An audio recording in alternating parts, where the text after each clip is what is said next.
E aí, tudo bem? Para tocar essa música, você vai ter que colocar o capotraste aqui na casa 4, para não ter que pegar nenhuma pestana. E a gente vai usar o Mi menor, o Lá menor com sétima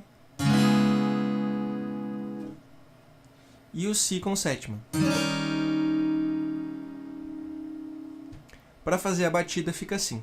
A gente começa com um toque para baixo, depois para cima, depois abafa e outro toque para baixo. Então vai ficar dessa forma aqui.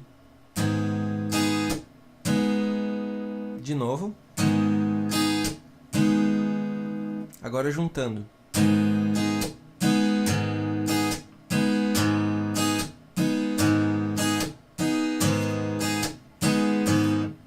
Isso aí, pessoal, uma música simples. Então não se esquece de deixar o like. Se você ainda não é inscrito, se inscreve para não perder nenhum vídeo. Valeu? Até o próximo.